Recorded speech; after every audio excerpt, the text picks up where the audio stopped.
नमस्कार सभी को।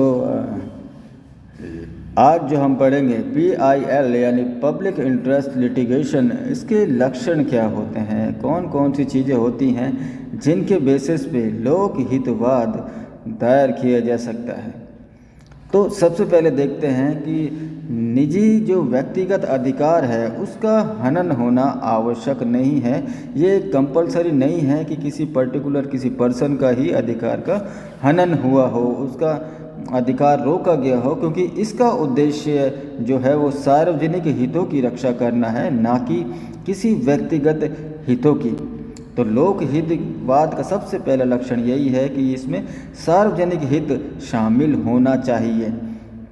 और दूसरा है कि गरीब, साधन विहीन और अज्ञानता के कारण जो लोग, जो व्यक्ति, जो समाज वाद लाने में असमर्थ था, उन व्यक्तियों के फायदे के लिए लोकहितवाद का प्रयोग किया गया है, लोकहितवाद को बनाया गया है।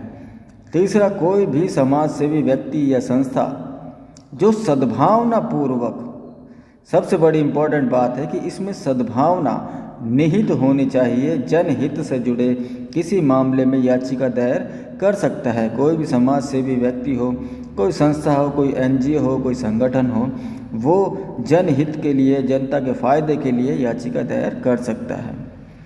और फोर्थ, अगर कोई कार्यपालक अधिकारी है, वो कार्य या अपकृत्य के लिए जो वो कार्य करता है या कोई अपकृत्य करता है, अपने कर्तव्य का निर्वहन नहीं करता, ऐसे व्यक्ति के खिलाफ भी याचिका दायर की जा सकती है। अगला है कि याचिका प्रस्तुत करने वाले व्यक्ति का प्रत्यक्ष या परोक्ष रूप से कोई हित इसमें निहित नहीं होना चाहिए। तो सबसे बड़ी बात इसमें यही है कि पर्सनल इंटरेस्ट किसी व्यक्ति का नहीं होना चाहिए, बल्कि आम जनता का जनहित इसमें शामिल होना चाहिए। अगला है कि व्यक्ति के किसी अधिकार का होना, जो हनन है वो होना अनिवार्य है, यानी कि इसमें जो अधिकार है उसका हनन हुआ हो तभी ये जो लोकहित है ये दायर किया जा सकता है। और सबसे इम्पोर्टेंट बात कि यदि न्यायालय उचित समझे तो किसी व्यक्ति या संस्था द्वारा भेजे गए किसी सामान्य पत्र को भी याचिका मानकर उस पर सुनवाई कर सकता है। अगर आप वहाँ जाने में सक्षम नहीं हैं तो डायरेक्ट अगर कोई पत्र हमने भेजा सुप्रीम कोर्ट को या हाई कोर्ट को, तो और न्यायालय अगर उचित समझे तो केवल उस पत्र पर ही याचिका मानकर उसकी सुनवाई आरंभ कर सकता है। अब यहाँ देखना जरूरी है कि लोकहित होता क्या है। लोकहित का मतलब है कि जन सामान्य की भलाई या लोक कल्याण जिसमें जन साधारण या समुदाय का कोई आर्थिक, सामाजिक या विधिक हित निहित हो।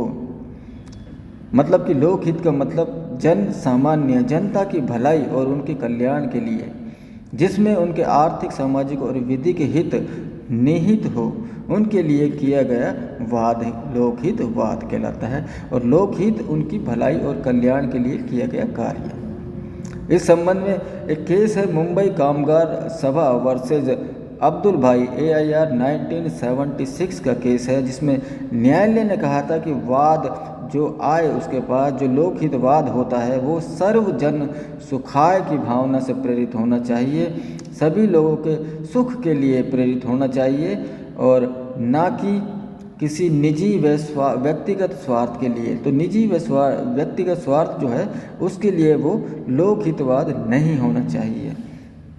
ये कहा था मुंबई कामगार सभा वर्सेज अब्दुल भाई केस में।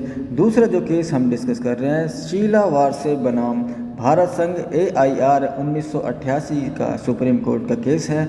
इसमें भी न्यायालय ने कहा था कि लोकहितवाद के अंतर्गत व्यक्तिगत अधिकार का निर्धारण व विचारण नहीं किया जाएगा। तो कोर्ट ने साफ ये कर दिया है कि व्यक्तिगत हित नहीं होना चाहिए। व्यक्तिगत हित अगर होगा उसमें निहित, तो वो वाद लोकहितवाद में नहीं माना जाएगा। अब देखते हैं लोकहितवादों की अधिकारिता किसे है।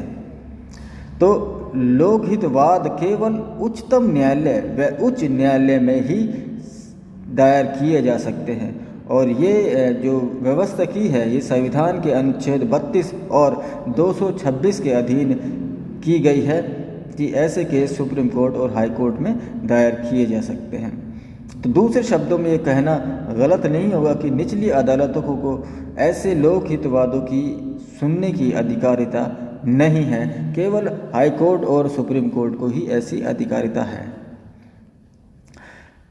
फिर नेक्स्ट जो टॉपिक है वो है वैकल्पिक उपचार उपलब्ध होने की दशा में लोकहितवाद स्वीकार नहीं होगा। तो ये चीज़ साफ है कि अगर वैकल्पिक उपचार कहीं पर है कि उसका विकल्प अगर उपस्थित है तो ऐसी दशा में ऐसा लोकहितवाद न्यायालय स्वीकार नहीं करेगा। तो मैसर्स प्रकाश रोड लाइन बनाम भारत संघ 1989 में न्यायालय ने कहा है इस केस में कि वैकल्पिक उपचार उपलब्ध होने पर लोकहितवाद ग्रहण करने से न्यायालय को विमुख रहना चाहिए, उन्हें ऐसे केस नहीं लेना चाहिए अगर वैकल्पिक उपचार उपलब्ध है तो। दूसरा केस था बलजीत सिंह मलिक बनाम दिल्ली गोल्फ क्लब एवं अन्य 1998 का केस है, ये सुप्रीम कोर्ट का। इस वाद में जो गोल्फ क्लब द्वारा एक स्विमिंग पूल का निर्माण किया गया जिसकी एवज में कहा गया कि इससे मैदान के जो स्मारक चिन्ह हैं उनको खतरा उत्पन्न हो गया है तथा क्लब के रख रखाव में जो ये लोग फर्टिलाइज़र व कीटनाशी के रूप में यूज़ करते हैं उससे पर्यावरण का प्रदूषण हो रहा है, जल प्रदूषण का खतरा बढ़ गया है।